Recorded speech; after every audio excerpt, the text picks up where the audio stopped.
Hello friends, आपका स्वागत है हमारे इस यूट्यूब चैनल पे।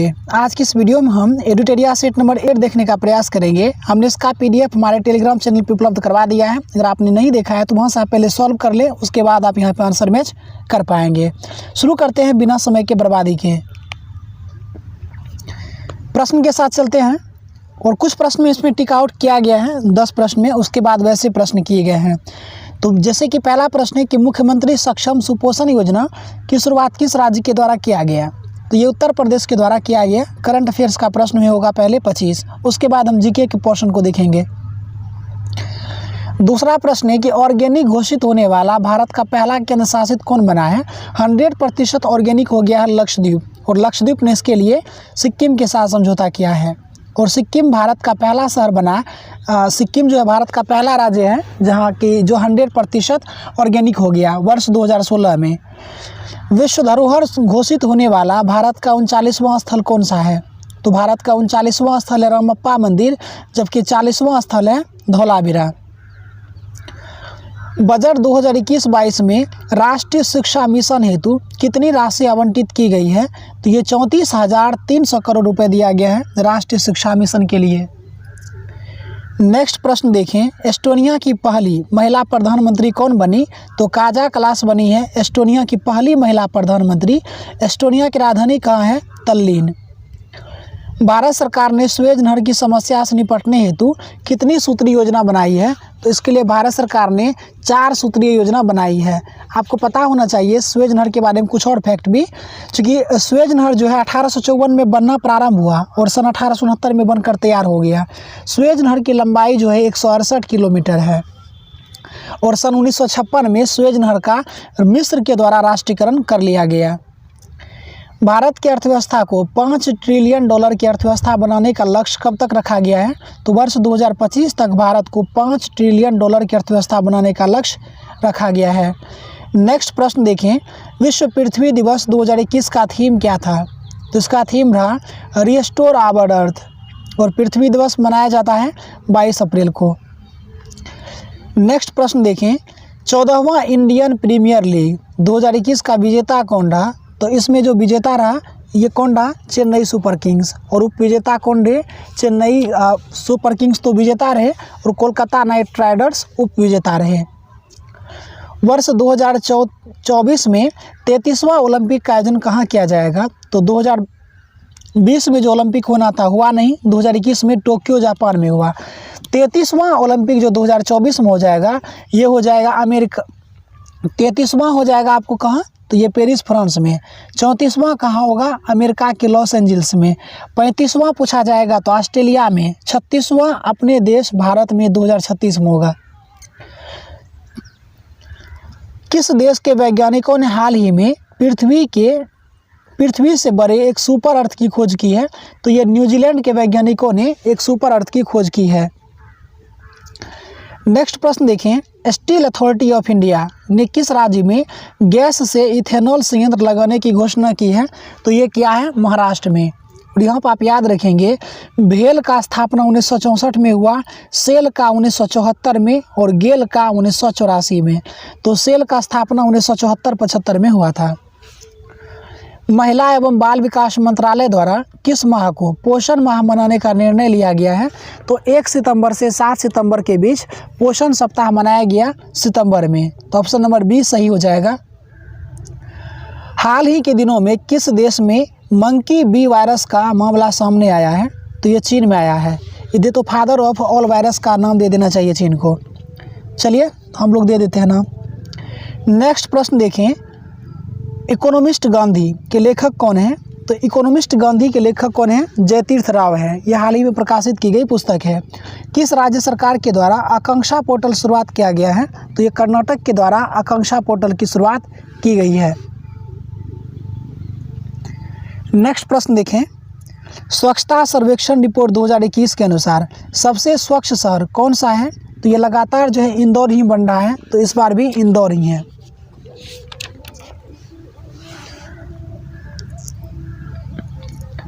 बिम्स्टेक सम्मेलन 2021 की अध्यक्षता किस देश ने किया है। तो बिम्स्टेक सम्मेलन 2021 का अध्यक्षता किया है श्रीलंका ने। विश्व का पहला 6G उपग्रह का सफल प्रक्षेपण किस देश के द्वारा किया गया? तो ये चीन के द्वारा किया गया है। वर्तमान में राजस्थान के राज्यपाल कौन बने हैं? तो राजस्थान के राज्यपाल कौन बने हैं? कलराज मिश्र। और राजस्थान के मुख्यमंत्री कौन हैं? तो अशोक गहलोत हैं। ऑप्शन नंबर इसका बी सही हो जाएगा। केंद्र सरकार ने सुभाष चंद्र बोस की जयंती को किस दिवस के रूप में मनाने का घोषणा किया है? तो पराक्रम दिवस। 23 जनवरी को मनाया जाएगा पराक्रम दिवस। एकल उपयोग वाले प्लास्टिक से मुक्त करने हेतु प्लास्टिक प्रीमियर लीग टूर्नामेंट का आयोजन कहाँ किया जा रहा है? तो ये दिए गए विकल्प में कोई भी विकल्प सही नहीं है। सही जवाब हो जाएगा इंदौर। K2 शिखर पर चढ़ने वाले दुनिया के सबसे युवा पर्वतारोही कौन बने हैं? तो ये बने हैं सहरोज काशिफ, जो कि पाकिस्तान के हैं। ऑप्शन नंबर ए सही हो जाएगा। नेवेली थर्मल पावर प्रोजेक्ट का उद्घाटन किस राज्य में किया गया है? तो ये किया गया है तमिलनाडु में। और तमिलनाडु का ये जो शहर है नेवेली, ये लिग्नाइट कोयला के लिए प्रसिद्ध है। हाल ही के दिनों में चर्चा में रहा अल अक्सा मस्जिद कहाँ है? तो अल अक्सा मस्जिद जो हाल ही के दिनों में चर्चा में रहा, ये यरूशलेम में है, यानी इजराइल में है।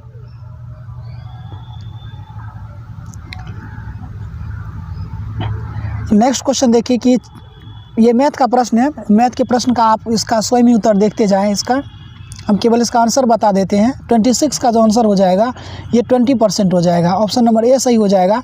27 का हो जाएगा ऑप्शन नंबर डी 120/7। अगर आपको इसका सॉल्यूशन चाहिए तो वीडियो के नीचे कमेंट कर दीजिएगा, हम आपको सॉल्यूशन आपके कमेंट बॉक्स में उसका आंसर दे देंगे। या फिर आप हमारे टेलीग्राम से जुड़ सकते हैं, वहाँ फ्री है, आप मैसेज हमको कर सकते हैं, वहाँ पर आपको इसका सॉल्यूशन दे दिया जाएगा। 28 नंबर का प्रश्न का सही जवाब हो जाएगा 800, क्योंकि हाफ D² होता है सूत्र। तो 40 × 40 में आप 2 से भाग दे देंगे तो सही जवाब आ जाएगा। 29 का जो आंसर हो जाएगा वो ए हो जाएगा 75। 30 का आंसर हो जाएगा आपका डी 17, ये हो जाएगा 1,72,931 रुपये। तो ऑप्शन नंबर डी सही हो जाएगा इसका। क्वेश्चन नंबर 31 देखिए कि केंद्र शासित प्रदेश पुदुचेरी की सीमा किसके साथ नहीं लगता है? तो केरल, आंध्र प्रदेश, तमिलनाडु से लगता है, लेकिन कर्नाटक के साथ पुदुचेरी का विस्तार नहीं है। तो ऑप्शन नंबर डी सही जवाब होगा। प्रायद्वीपीय भारत की सबसे ऊंची चोटी कौन सी है? तो प्रायद्वीपीय भारत की सबसे ऊंची चोटी है अन्नामलाई पहाड़ी पर स्थित अन्नामुडी, जबकि दूसरी पूछा जाए तो दोदा बेटा होगा। साइलेंट वैली कहाँ है? तो साइलेंट वैली जो है ये केरल में है। निम्नलिखित में किसे रहस्यमयी झील भी कहा जाता है? तो रूपकुंड झील को रहस्यमयी झील भी कहा जाता है, और ये जो है उत्तराखंड में है। आप वीडियो को पूरा आवाज़ करें एक रिवीजन सीरीज के रूप में। आप चाहे तो वीडियो के स्पीड को बढ़ा करके भी जल्दी सुन सकते हैं रिवीजन के रूप में, और मैक्सिमम आपको रिवीजन ही करना है। सेट लगाना चाहते हैं तो इसका हमने टेलीग्राम पे दे दिया है, आप वहाँ से सेट लगा लें। नेक्स्ट क्वेश्चन है कि दिए गए विकल्पों में गंगा की कौन सी सहायक नदी उत्तर वाहिनी है? तो दिए गए विकल्प में सोन नदी जो है, चूँकि अमरकंटक के पठार से निकलती है सोन, और ये उत्तर की ओर बहने वाली नदी है। तो ऑप्शन नंबर बी सही हो जाएगा। सूची 1 को सूची 2 से मिलान करना है। तो खाद्य उत्पादन में वृद्धि को हरित क्रांति कहा गया, बिल्कुल सही, पहला नंबर लग रहा है। दूध उत्पादन नीली क्रांति, गलत हो जाएगा। दुग्ध उत्पादन जो होगा श्वेत क्रांति हो जाएगा। मत्स्य पालन जो कहलाएगा वो नीली क्रांति। उर्वरक उत्पादन भूरी क्रांति। तो इसका सही जवाब ए ही हो जाएगा। 1, 3, 2, 4। करनाल बंट किसकी बीमारी है? तो करनाल बंट किसकी बीमारी है? तो ये गेहूं की बीमारी है, जो कि कवक के कारण होता है। ग्रेट विक्टोरियन मरुस्थल कहाँ है? तो ग्रेट विक्टोरियन और गिब्सन ये दोनों मरुस्थल जो है ऑस्ट्रेलिया में है। ऑप्शन नंबर डी सही जवाब होगा। किस अफ्रीकी देश की सीमा भूमध्य सागर से नहीं लगता है? तो भूमध्य सागर से चाड का सीमा नहीं लगता है, मोरक्को और ट्यूनीशिया का लगता है। मोरक्को का राजधानी कहाँ है? रबात इनकी राजधानी है मोरक्को की। नेक्स्ट क्वेश्चन है कि डेविस जल संधि किस सागर से संबंधित है? तो अटलांटिक सागर और बेफिन सागर से संबंधित है। ऑप्शन नंबर ए सही दिख रहा है हमें। नेक्स्ट क्वेश्चन क्या है कि मांग का नियम किस पर आधारित है? तो मांग का नियम जो आधारित है ये उपभोक्ता की प्राथमिकता पर है। भारत में राष्ट्रीय आय का आकलन पहली बार किसने किया? तो पहली बार आकलन जो है 1868 में दादा भाई नौरोजी ने किया था, और 1867-68 में बताया था कि भारत की प्रति व्यक्ति आय जो है ये 20 रुपये है, दादा भाई नौरोजी ने। नेक्स्ट क्वेश्चन देखें कि भारत में सबसे पहले आर्थिक सुधार नीति कब प्रारंभ की गई? तो दिए गए विकल्प में एक भी सही नहीं है। 1991 में पहली बार आर्थिक सुधार नीति प्रारंभ किया गया 1991। भारतीय अर्थशास्त्री अमर्त्य सेन को किस क्षेत्र के योगदान के लिए नोबेल पुरस्कार मिला? सन 1998 में नोबेल पुरस्कार दिया गया अमर्त्य सेन को। अमर्त्य सेन ने कल्याणकारी अर्थशास्त्र के लिए सिद्धांत प्रस्तुत किए थे और 1998 में इन्हें नोबेल पुरस्कार मिला था। होम इन द वर्ल्ड हाल ही में इन्हीं की पुस्तक है जो लॉन्च किया गया है। दिए गए विकल्पों में कौन वैकल्पिक धन का उदाहरण है? बॉन्ड, चेक, सिक्के, करेंसी में? तो सही जवाब हो जाएगा चेक। चेक जो है ये ऑप्शनल मनी है। बेनरघट्टा कहिए या बनेरघट्टा राष्ट्रीय उद्यान कहिए, कहाँ है? तो ये जो है कर्नाटक में है बनेरघट्टा राष्ट्रीय उद्यान, और ये जो है तितलियों के लिए प्रसिद्ध है। निम्न में से कौन से एक दुर्बल जाति के उदाहरण है? तो दुर्बल जाति कौन सा है इसमें? तो हिम, चीता और शुतुरमुर्ग जो है दुर्लभ जातियां हैं। तो ऑप्शन नंबर हो जाएगा डी, हिम, चीता और शुतुरमुर्ग। और हिम तेंदुआ दिवस कब मनाया जाता है? 23 अक्टूबर को हिम तेंदुआ दिवस। विश्व वन्यजीव दिवस किस तिथि को मनाया जाता है? तो विश्व वन्यजीव दिवस जो है 1 अक्टूबर को मनाया जाता है विश्व वन्यजीव दिवस। जबकि पर्यावरण दिवस पूछा जाए तो 5 जून और 11 जुलाई को मनाया जाता है विश्व जनसंख्या दिवस। परमाणु ऊर्जा आयोग का गठन किस वर्ष किया गया था? तो सन 15 अप्रैल 1948 को स्थापित किया गया था परमाणु ऊर्जा आयोग। और परमाणु ऊर्जा आयोग के पहले अध्यक्ष बनाए गए थे किसे? डॉक्टर होमी जहांगीर भाभा को। तो इसका सही जवाब हो जाएगा ऑप्शन नंबर ए। इसरो स्थापित हुआ था 1969 में 15 अगस्त 1969 को। और DRDO स्थापित किया गया 1 जनवरी 1958 को। 1958 में ही नासा भी स्थापित किया गया था।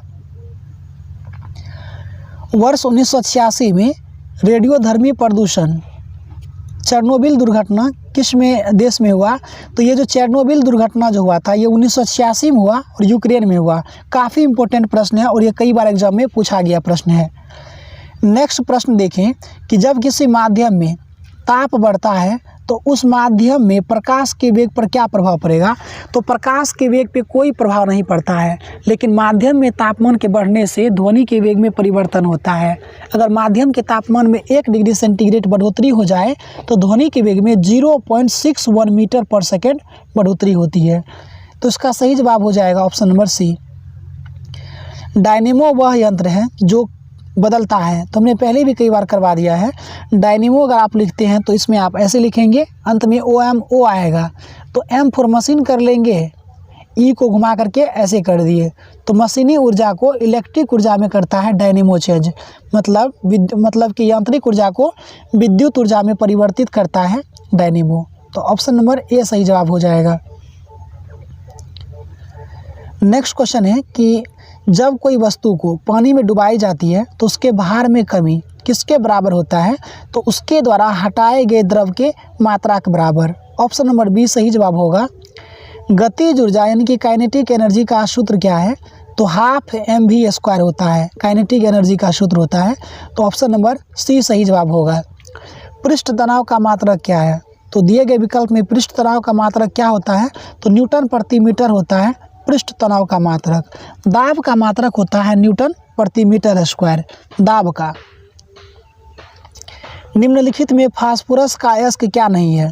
तो फास्फोरस का अयस्क जो है फास्फोराइट फास्फोरस का अयस्क है, क्लोरापाइट भी फास्फोरस का अयस्क है, और फ्लूयोरापाइट भी फास्फोरस का अयस्क है। लेकिन ग्रेनाइट जो है नहीं है। ग्रेनाइट, नीस इत्यादि क्या है? ये सभी जो होते हैं ये आग्नेय चट्टान के उदाहरण हैं ग्रेनाइट। रासायनिक तत्वों के दूसरे तत्वों से संयोग करने की क्षमता किसके द्वारा पता लगाया जाता है? तो ये संयोजकता से पता चलता है। रासायनिक तत्वों के दूसरे तत्वों से संयोग करने की क्षमता। 1 मोल का मान कितना होता है? तो 1 मोल का मान होता है 6.022 × 10⁻23। तो ऑप्शन नंबर बी सही जवाब हो जाएगा। वेल्डिंग के लिए किसका प्रयोग किया जाता है? तो वेल्डिंग के लिए जो होता है आयरन ऑक्साइड एवं एल्यूमिनियम का प्रयोग किया जाता है वेल्डिंग के लिए। जबकि वेल्डिंग गैस के रूप में पूछा जाए तो ऑक्सीजन के साथ एसिटिलीन। नेक्स्ट क्वेश्चन देखिए कि वाशिंग सोडा निम्नलिखित में क्या होता है? तो वाशिंग सोडा मतलब धोने का सोडा, तो धोने का सोडा का सूत्र जो होता है Na2CO3 × 10H2O, तो सोडियम कार्बोनेट होता है। तो ऑप्शन नंबर बी सही होगा, सोडियम कार्बोनेट। धब्बा रहित लोहा बनाने के लिए लोहा के साथ प्रयुक्त होने वाला महत्वपूर्ण धातु कौन सा है? तो ये क्रोमियम।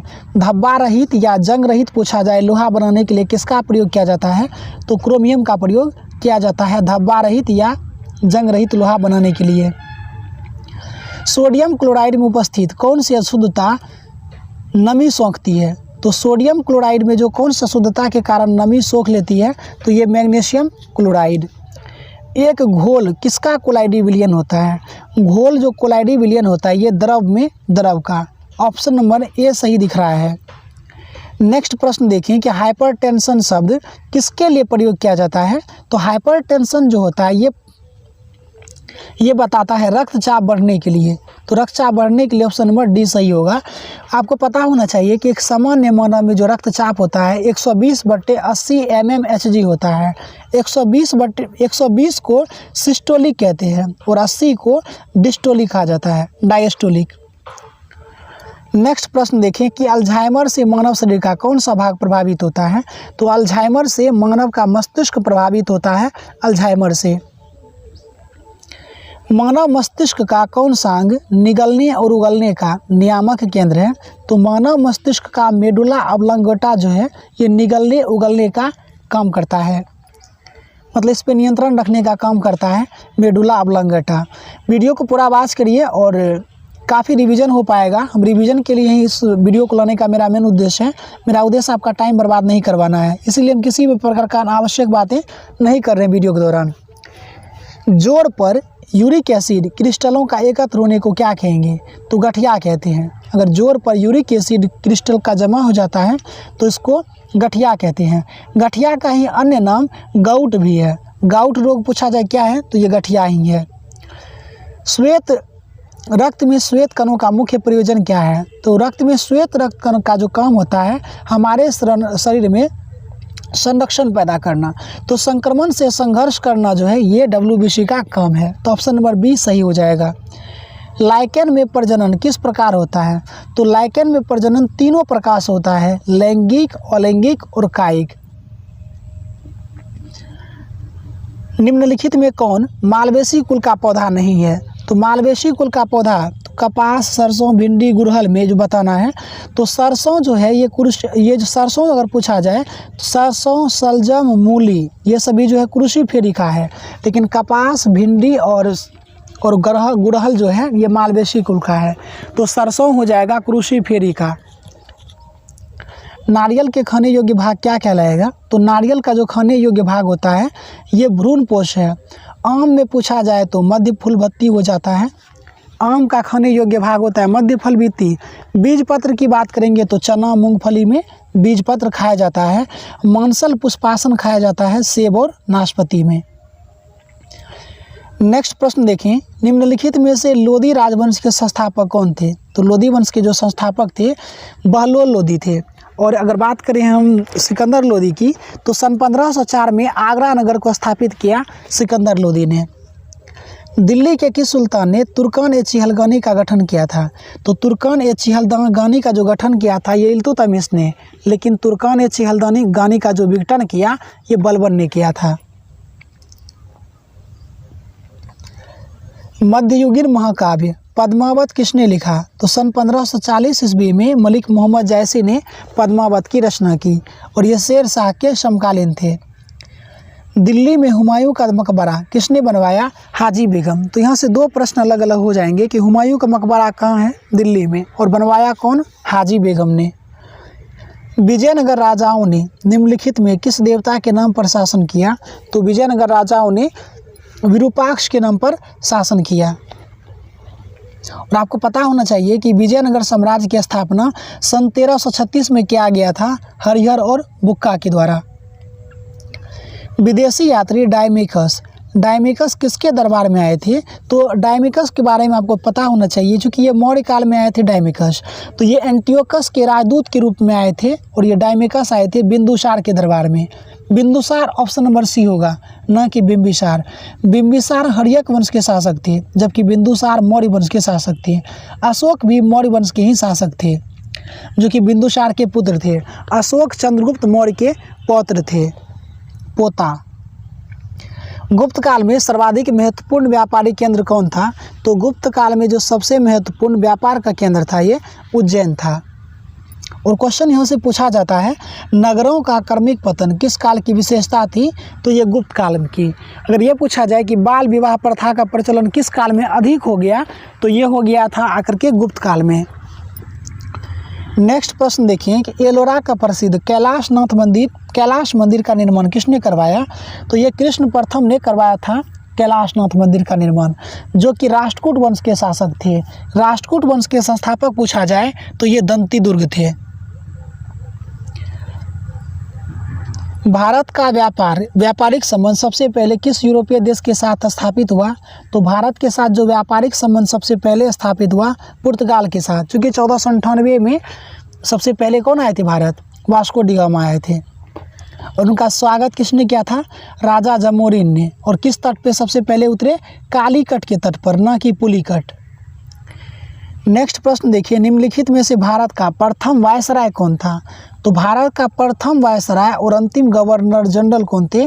तो ये कौन थे भारत के प्रथम वायसराय? लॉर्ड कैनिंग थे, भारत के प्रथम वायसराय, और ये अंतिम गवर्नर जनरल भी थे। और याद रखेंगे कि लॉर्ड कैनिंग के काल में क्या हुआ था, आप हमें कमेंट करके बताएंगे। 1857 का विद्रोह किसके काल में हुआ था? हमें कमेंट करके बताएंगे आप। नेक्स्ट प्रश्न देखें, फ्रांसीसी दक्कन में शक्ति स्थापित करने में क्यों असफल रहे? क्योंकि यहाँ पे अंग्रेजों की फौज शक्तिशाली थी। यही कारण है कि फ्रेंच जो है ये दक्कन के क्षेत्र में शक्ति स्थापित करने में असफल रहे। स्वराज मेरा जन्मसिद्ध अधिकार है और मैं इसे लेकर रहूँगा, तिलक ने यह कथन कांग्रेस के किस अधिवेशन में व्यक्त किया था? तो यह सन 1916 का जो लखनऊ अधिवेशन में हुआ था, जिसमें मुस्लिम लीग के साथ समझौता हो गया। कह सकते हैं नरम दल और गरम दल जो मिल गए 1916 में। तो मुस्लिम लीग के साथ जो समझौता हुआ था, यहाँ पे जो हुआ, यहीं पे बाल गंगाधर तिलक ने नारा दिया था कि स्वराज मेरा जन्मसिद्ध अधिकार है और मैं इसे लेकर रहूँगा। नेक्स्ट प्रश्न है कि महात्मा गांधी के द्वारा दक्षिण अफ्रीका में प्रकाशित की गई पत्रिका का नाम क्या था? तो दक्षिण अफ्रीका से जो प्रकाशित किया गया था यह था नवजीवन। इसमें क्या सही जवाब हो जाएगा? ये हो जाएगा, इसका इंडियन ओपिनियन होगा। पूछा जाता है इंडियन ओपिनियन जो है किस भाषा में नहीं छपता था? तो याद रखेंगे कि हिंदी, अंग्रेजी, गुजराती और तमिल में छपता था, लेकिन उर्दू में इंडियन ओपिनियन नहीं छपता था। तो इसका सही जवाब हो जाएगा ऑप्शन नंबर डी। संविधान सभा की प्रमुख समिति में अल्पसंख्यक उपसमिति का अध्यक्ष कौन थे? तो अल्पसंख्यक उपसमिति का अध्यक्ष जो थे ये थे एच.सी. मुखर्जी, जबकि मौलिक अधिकार उपसमिति का अध्यक्ष जे.बी. कृपलानी को बनाया गया था। चलिए, भाग और उससे संबंधित क्षेत्र बताना है आपको। नागरिकता का उल्लेख भारतीय संविधान के किस भाग में? तो भाग 2 में है। पंचायत का उल्लेख भाग 9 में है। राजभाषा का उल्लेख भाग 17 में है। सहकारी समिति का 9 का ख में, लेकिन नगरपालिका का भाग 9 का क में उल्लेख किया गया है। नेक्स्ट प्रश्न देखें, निम्नलिखित में किस अनुच्छेद में यह वर्णित है कि कोई भी भारतीय नागरिक किसी अन्य देश से बिना राष्ट्रपति के आज्ञा के कोई उपाधि स्वीकार नहीं करेगा? तो अनुच्छेद 18 में कहा गया है कि कोई भी व्यक्ति बिना भारत के राष्ट्रपति की अनुमति से किसी अन्य देश का नागरिक, अन्य देश का जो कोई भी पुरस्कार होगा वो स्वीकार नहीं करेगा। पूछा जाता है किस अनुच्छेद के तहत भारत रत्न, पद्म विभूषण, पद्मश्री इत्यादि सम्मान दिए जाते हैं? तो अनुच्छेद 18 के तहत ही। मौलिक अधिकार के बारे में बताना है कि क्या सही है। तो मौलिक अधिकार में कौन सा सही नहीं है? तो यह अधिकार नागरिकों को स्वतः प्राप्त होता है, बिल्कुल सही है। इसे लागू कराने के लिए न्यायालय की शरण लिया जा सकता है, बिल्कुल किया जा सकता है। चूँकि अनुच्छेद 32 के तहत सर्वोच्च न्यायालय में और 226 के तहत राज्य के न्यायालय में आप अपील कर सकते हैं अगर आपको लगता है कि आपके मौलिक अधिकारों का हनन हुआ है। तो इसे संविधान के भाग 4 का क में शामिल किया गया है, बिल्कुल गलत है, क्योंकि मौलिक अधिकार का वर्णन भाग 3 में किया गया है। 4 में है राज्य का नीति निर्देशक तत्व, और 4 का क में जो बताया गया है वो प्रति व्यक्ति का मौलिक कर्तव्य का उल्लेख है। जो मूल संविधान में मौलिक कर्तव्य नहीं था उसे 42वां संविधान संशोधन 1976 के द्वारा लाया गया और इसे भाग 4 का क में जोड़ दिया गया। तो इसका गलत हो जाएगा विकल्प सी। नेक्स्ट प्रश्न देखें, निम्नलिखित में कौन विषय राज्य सूची के अंतर्गत नहीं आता है? कारागार मतलब जेल राज्य सूची का विषय है, लोक स्वास्थ्य राज्य सूची का विषय है, स्थानीय शासन भी राज्य सूची का विषय है, लेकिन समाचार पत्र जो है समाचार पत्र, विवाह, तलाक, बिजली, ये सभी जो है समवर्ती सूची का विषय है। किस संविधान संशोधन द्वारा राष्ट्रीय आपातकाल अनुच्छेद 352 के अधीन उद्घोषणा संपूर्ण भारत में या उसके किसी भाग में की जा सकती है? तो किस अनुच्छेद के तहत मतलब ये संविधान संशोधन के द्वारा किया गया? तो ये 44वां संविधान संशोधन 1978 के द्वारा किया गया। तो 44वां संविधान संशोधन 1978 में क्या कहा गया कि जो अगर राष्ट्रीय आपातकाल लगाना होगा तो चाहे तो पूरे भारत में लगाया जा सकता है या उसके किसी एक निश्चित क्षेत्र में भी लगाया जा सकता है। ये 44वां संविधान संशोधन 1978 के द्वारा किया गया है। राष्ट्रीय आपात 352 में उल्लेखित है, लेकिन राष्ट्रपति शासन 356 में और वित्तीय आपात 360 में उल्लेखित है। सरकारी उपक्रम समिति में कुल कितने सदस्य होते हैं? तो सरकारी उपक्रम समिति में जो होते हैं कुल 22 सदस्य होते हैं। इसमें 15 सदस्य होते हैं लोकसभा से और 7 सदस्य होते हैं राज्यसभा से। और ये सरकारी उपक्रम समिति का जो गठन किया गया था सन 1963 में कृष्ण मेनन समिति की अनुशंसा पर। निम्नलिखित में किस समिति के आधार पर पंचायती राज को संवैधानिक दर्जा दिया गया है? तो यहाँ पे प्रश्न मैक्सिमम छात्र गलत कर बैठेंगे। यहाँ पे नहीं पूछा जा रहा है कि पंचायती राज को दर्जा दिया गया, पूछा रहा है कि पंचायती राज को जो संवैधानिक दर्जा दिया गया किस समिति के बल पर? तो ये 1986 में गठित किया गया था एलएम संघ समिति जो था सिंधवी समिति, ये 1986 में गठित किया गया। लेकिन 73वां संविधान संशोधन 1993 के तहत पंचायती राज को संवैधानिक दर्जा दिया गया। अगर ये पूछा जाए कि भारत में पंचायती राज का वास्तुकार कौन था तो बलवंत राय मेहता समिति, चूँकि 1957 में आए थे बलवंत राय मेहता समिति, और इन्होंने त्रिस्तरीय पंचायत की संकल्पना प्रस्तुत किया था बलवंत राय मेहता समिति ने। नेक्स्ट प्रश्न देखें, वर्तमान में कुल कितने राज्य में विधान परिषद है? तो वर्तमान में कुल 6 राज्यों में विधान परिषद है। आपको याद रखना चाहिए उत्तर प्रदेश, तेलंगाना, कर्नाटक, बिहार, आंध्र प्रदेश, महाराष्ट्र। कौन सा बोला? देखिए बिहार, उत्तर प्रदेश, तेलंगाना, आंध्र प्रदेश, कर्नाटक और महाराष्ट्र। तो कुल 6 राज्यों में विधान परिषद है। उच्च न्यायालय के न्यायाधीश के अवकाश ग्रहण करने की अधिकतम उम्र क्या है? तो उच्च न्यायालय के न्यायाधीशों का जो अवकाश ग्रहण करने की अधिकतम उम्र है ये है 62 वर्ष। 62 वर्ष ये हो जाएगा इसका सही। और उसको शपथ कौन दिलवाएगा? राज्य के जो राज्यपाल होंगे वो उनको शपथ दिलवाएंगे। सर्वोच्च न्यायालय में प्रयुक्त होने वाला भाषा कौन सा है? तो सर्वोच्च न्यायालय में जो प्रयुक्त भाषा है वो अंग्रेजी है और अनुच्छेद 348 संबंधित है इससे। नेक्स्ट प्रश्न देखें। नेक्स्ट प्रश्न है कि 1946 में गठित अंतरिम सरकार में डॉक्टर राजेंद्र प्रसाद को कौन सा विभाग मिला था? तो डॉक्टर राजेंद्र प्रसाद को 1946 में जो अंतरिम मंत्रिमंडल गठित किया गया 2 सितंबर 1946 को, तो डॉक्टर राजेंद्र प्रसाद को मिला था खाद्य और कृषि मंत्रालय। विदेश मंत्रालय और राष्ट्रमंडल की बात करें तो ये मिला था जवाहरलाल नेहरू को मिला था। रक्षा मंत्रालय जो मिला था किनको? सरदार बलदेव सिंह को। पुस्तक और लेखक के बारे में बताना है। तो हुमायूं नामा, गुलबदन बेगम, पहले डी के सामने हम मिला लेते हैं 1, तो एक ही विकल्प आपको दिख रहा है यहाँ पे, ये इसका सही जवाब हो जाएगा। ये हो जाएगा, इसको पहले हम इस क्रम में इसको लगा लेना बेहतर होगा। तो हुमायूं नामा हो जाएगा गुलबदन बेगम, Bharat Bharti Maithili Sharan Gupt, natural history Pliny, internal India Indira Gandhi. तो इस तरह का विकल्प जहां दिखेगा वो सही हो जाएगा। नेक्स्ट प्रश्न देखें कि रग्बी फुटबॉल में खिलाड़ियों की संख्या कितनी होती है? तो रग्बी फुटबॉल में खिलाड़ियों की संख्या 15। 9 की बात करें तो खो में हो जाता है खो खो में खिलाड़ियों की संख्या हो जाती है 9 और रग्बी में 15 सबसे अधिक खिलाड़ी होते हैं। पोलो में 4 होते हैं, वाटर पोलो में 7 होते हैं, नेट बॉल में भी 7 और कबड्डी में भी 7। हॉकी, क्रिकेट और फुटबॉल में 11 खिलाड़ी होते हैं। मृगनयनी का महल कहाँ है? तो मृगनयनी का जो महल है ये मध्य प्रदेश में है। प्रतिवर्ष विश्व टेलीविज़न दिवस कब मनाया जाता है? तो 21 नवंबर को विश्व टेलीविज़न दिवस मनाया जाता है। तो ये था कुछ महत्वपूर्ण प्रश्न का सेट। आई होप आपको वीडियो अच्छा लगा होगा। हमने बहुत कम समय